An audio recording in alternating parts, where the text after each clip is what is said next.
everyone, welcome to my channel Niti Talks.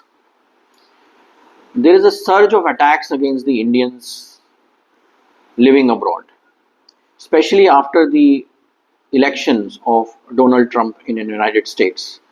There is a wave of anti-immigrant sentiments and anti-immigrant policies by the incumbent governments throughout Western world. Now, why these attacks are happening? The primary reason of these attacks which are happening is because of the racism, is because Indians being in minority are not able to defend themselves. However, I would like to give one more reason, which is not to accuse anyone else, but I believe to look within ourselves. That means we need to look our own weaknesses. Indians needs to look where they are lacking and why they are attracting these targeted attacks. We need to look into the lives of the Indians living abroad. While they are comparatively very rich economically, they are doing very well vis-a-vis other immigrants, but they are politically very poor. They are politically very weak. Their participation in the local political process is very low.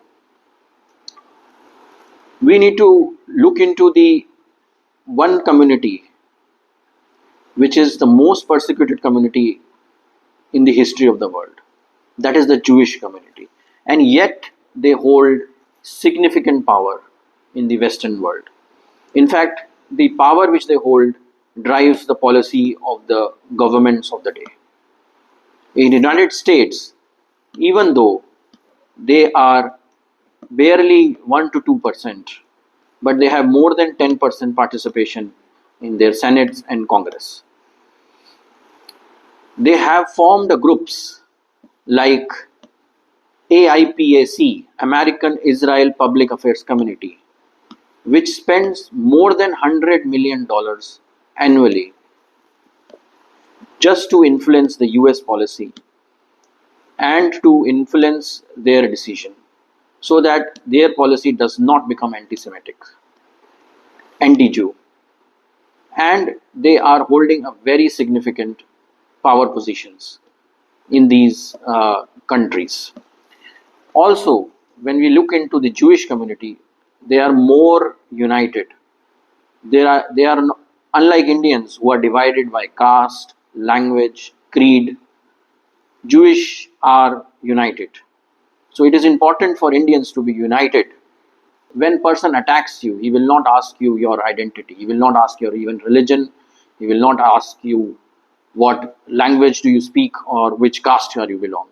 He will attack you only on the basis that you belong to some other race or you belong to India.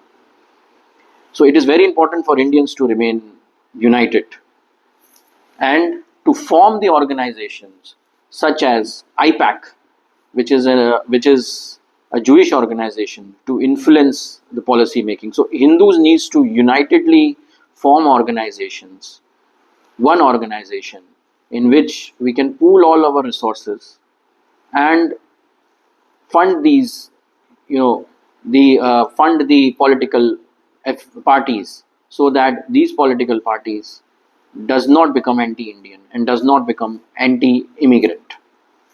Also, we need to give high civic engagement and voting power.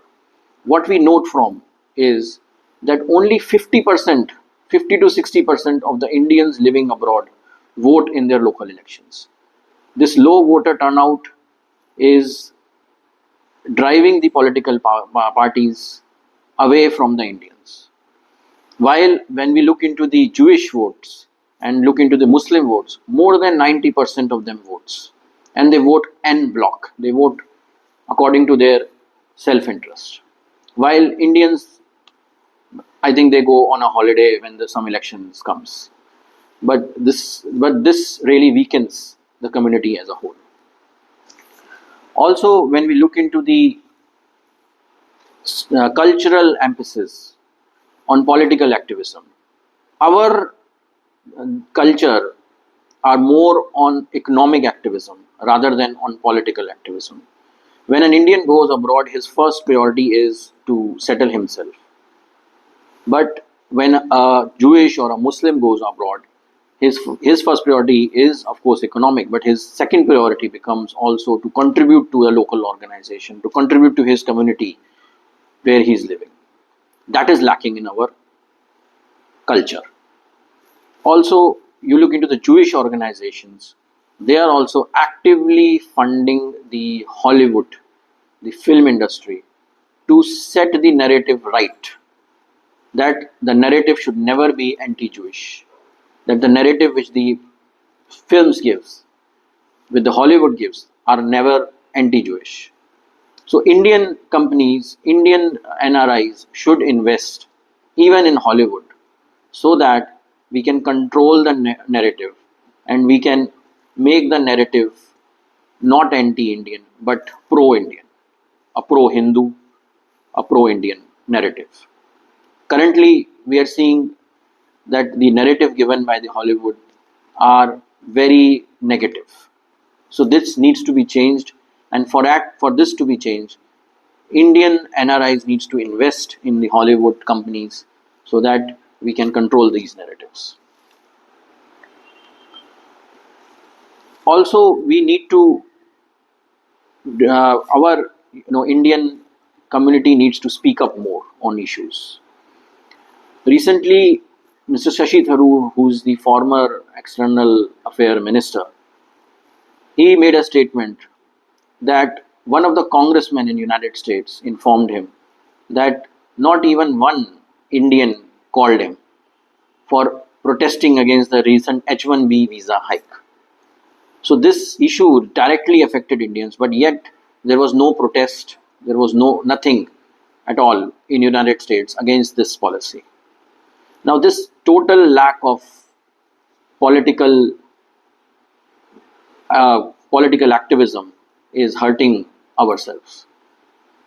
If we change ourselves, I think we will change the world.